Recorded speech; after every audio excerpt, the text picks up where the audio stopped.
కథలెన్నో చెప్పారు, కవితల్ని రాశారు, కాలాలు దాటారు, యుద్ధాలు చేశారు. ప్రేమలో తప్పు లేదు, ప్రేమలో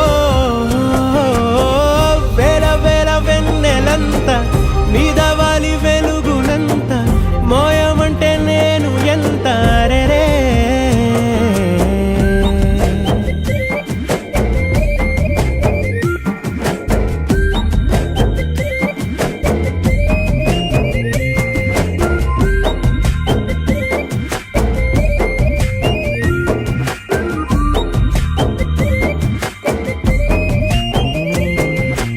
ఆకాశం తాకాలి అని ఉందా, నాతో రా చూపిస్తా